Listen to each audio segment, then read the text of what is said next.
लेकिन श्री कृष्ण के जीवन में सबसे बड़ी सुंदरता क्या है? उनकी मुस्कुराहट।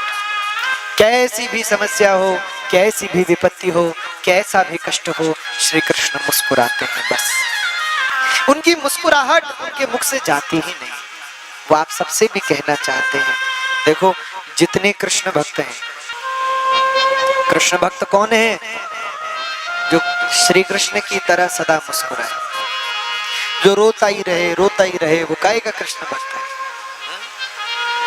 कभी घर वालों के पास रोए, कभी पड़ोसियों के पास रोए, कभी रिश्तेदारों के पास रोए, कभी लोगों के पास रोए, जो मिले उसके पास रोए, कोई ना मिले तो महात्माओं के पास रोए, वहां भी ना भरे तो मंदिर जाके रोए। जो रो ही रहे हैं वो भगवान को प्रिय नहीं है। जो मुस्कुरा रहे हैं वो भगवान को प्रिय है। कई लोगों को मैंने देखा, उन पे ऐसी कृपा है भगवान की कि 2 क्षण में ही उनके आंसू निकलना शुरू हो जाते हैं। 2 मिनट में तुरंत बरसात शुरू।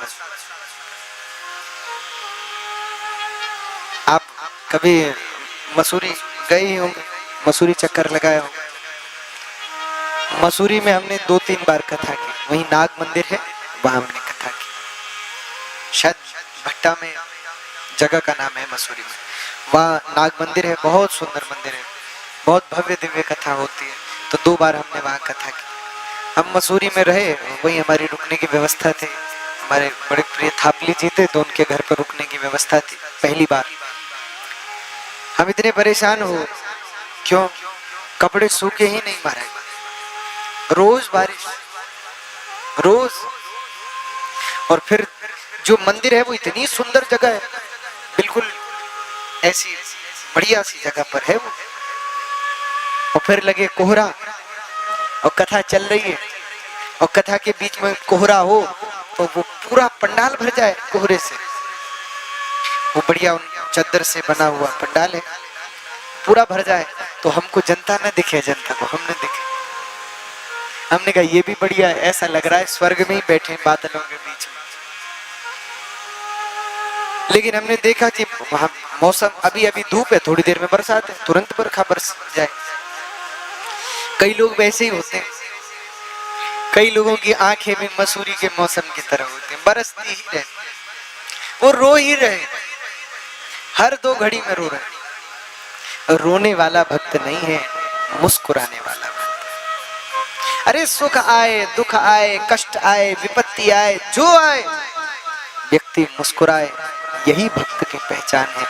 जो कष्ट में भी मुस्कुराता है, जो दुख में भी मुस्कुराता है, वही भक्त है। क्यों? क्यों भक्त विपत्ति में क्यों मुस्कुराता है, कष्ट में क्यों मुस्कुराता है?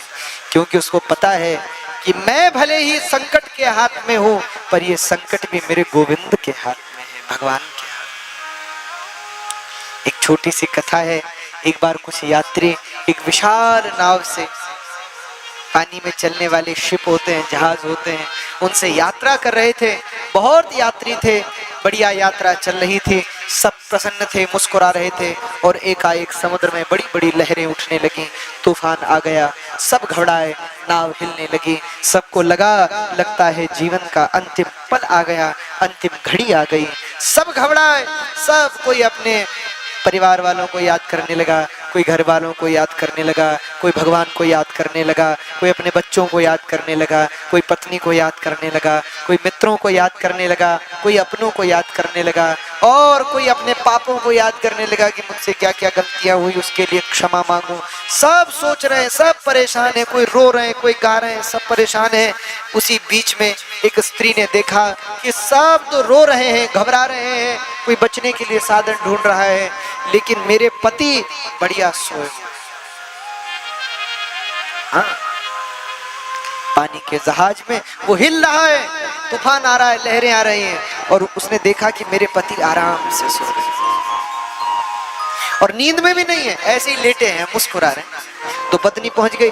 पत्नी ने कहा, महाराज आपका दिमाग तो ठीक है, लोग भाग रहे हैं, चिल्ला रहे हैं, घर वालों को पुकार रहे हैं, क्योंकि लगता है बचेंगे नहीं, भयंकर तूफान आया है, हम सब तूफान में पड़े हुए हैं, और आप यहाँ मस्त होकर के मुस्कुरा रहे हैं, लेटे हुए।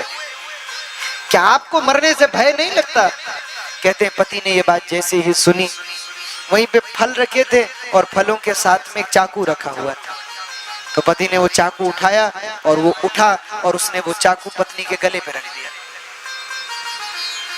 जैसे ही वो चाकू पत्नी के गले पर रखा, सो पत्नी हंसने लगी और हंसते हुए पत्नी ने कहा कि महाराज, यहाँ लोग मर रहे हैं और आपको यहाँ मजाक सूझ रहा है।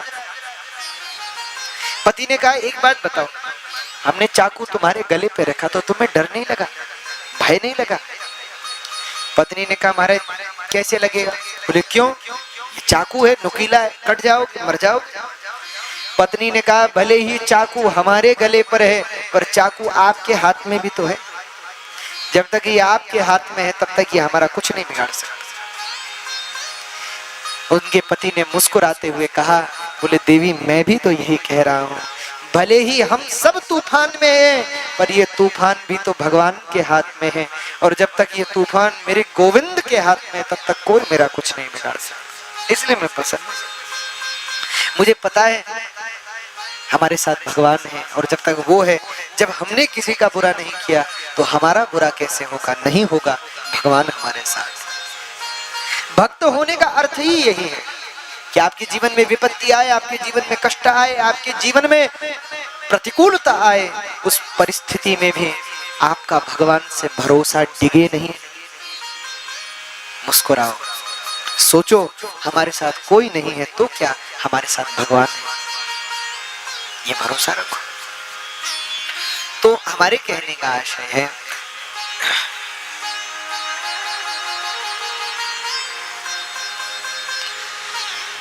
भगवान के प्रति विश्वास